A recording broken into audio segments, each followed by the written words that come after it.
makakausap natin ngayon si Volunteers Against Crime and Corruption President Arsenio Boy Evangelista. Magandang gabi po sa inyo. Magandang gabi sa iyo, greetings of peace, justice and truth from Volunteers Against Crime and Corruption. Opo, marami pong salamat. Naaresto na po ang ilan sa mga sospek sa pagdukot at pagpaslang kay Anson Ke. So would you consider this case already solved? Doon sa narrative ng PNP, this is a case solved. Tama po yung sinabi nila, this is a case solved, but it is not a case closed. Case solved simply because po, nag-file na sila sa prosecutor's office ng summary of information, filing cases of homicide doon sa tatlo na na-account ng PNP. So, ang case close, it will take years. No? In my case, it took me 12 years for a case para pwedeng tawagin case close. After yung finality of judgment in the firm ng Supreme Court, then we call it case close. Opo. Meantime, ang sinasabi nila, tama naman ang PNP doon. Simply because nakapag-file na po sila. But do sa mga mastermind, yun ang hindi siya included do sa initial information na na-file ng police against dito sa tatlo. Corina. So may mga ulat po na yung alleged mastermind, ito nga pong si David Tan Liao, ay nakakasama po o nakasama ng biktima sa ilang mga business or mga social circles or events. Ano po ang masasabi ninyo rito? Talagang modus ito?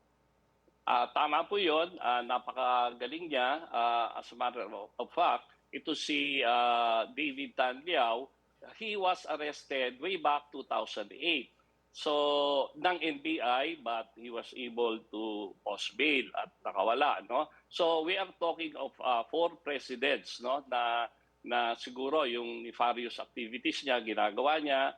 At una, noong 2008, and part ni Presidente Gloria.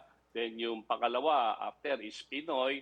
Then after Pinoy, Duterte. And ito, nandito siya, finally. No? Ang sinasabi ng PNP, confirm na meron siyang high-profile cases. Involved po siya sa 5 cases.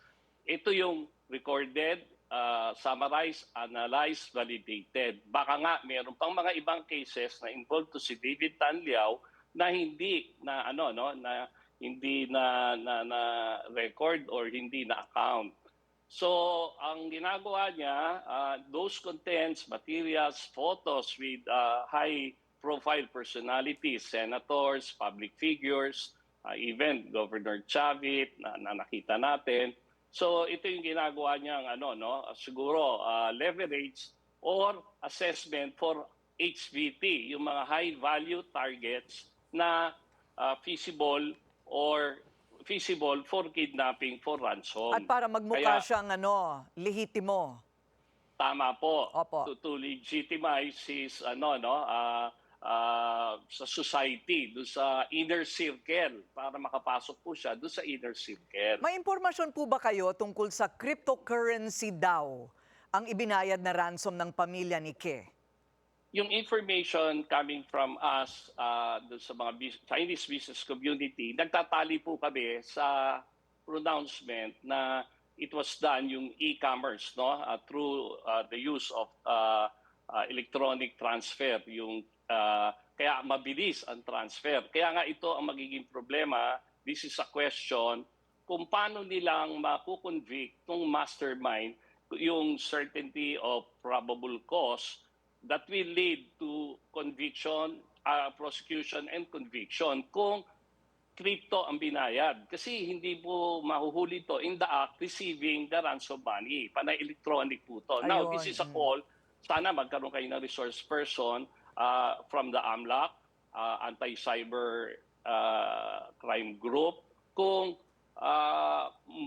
mapapakinabangan. Kung matitrace po nila yung recipient ng ransom money. Kung may mga footprints ba, maiiwan ito. Unless na mapatunayan nila yan, baka hindi tatayo sa korte kasi nga hindi naman nila nahuli receiving the ransom money unless they have additional corroborating statements coming from mismo itong tatlong witnesses, no? At ayun, kaya siguro na di-delay, natatagalan yung second presentation ng PNP to identify kung sino ba ang mga mastermind. I believe may binabanggit sila na dalawa pang Chinese nationals. Kumpirmado po ba ninyo, sir, na talagang mas marami ngayon ang kidnapping kumpara sa ibang mga, sabihin na nating administrasyon? Actually, for the longest time, for the past many years, tuloy-tuloy naman po ang kidnapping. Kaya lang po na na-highlight nga lately because of yung mga nakukuhang like yung moving backwards, yung remember yung 40-year-old student from Taguig, kinidnap, pinutol yung daliri, and other Pogo-related cases. In the advent na pumasok nga yung Pogo dito during Duterte's time na Pogo-related kidnappings. At pero before noon, yung traditional kidnapping, nandiyan naman yung contiguous din, nandiyan yung mga Waray-Waray group, Usamis Kidnap Group, Abuyog Crime Group. Ito yung mga well-organized groups na known sa atin, no? But na-neutralize na yan way back nung NACTAP sa PACER. So panawagan na lang po ninyo sa PNP at kay PBBM sa harap po ng mga kaso ng kidnapping at iba pang krimen. Okay, this is a call for the executive, no?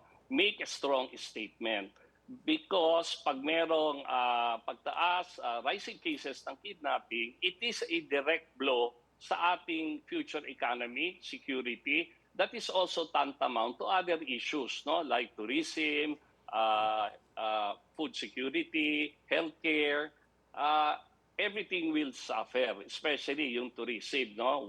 Alam naman po natin, ang bansa natin is a tourist or driven country na ang daming turista. Sino naman ang gustong pumunta sa atin pag baksak ang peace and order or public order? And for sure, magkakaroon po ito ng capital flight sa mga negosyante. Ayan. Yun ang call namin sa executive. Make a strong statement na magiging policy yun.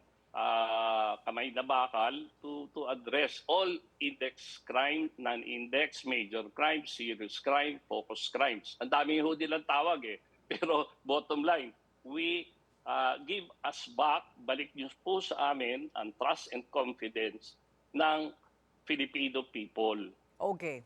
Maraming salamat, BACC President Arsenio Boy Evangelista.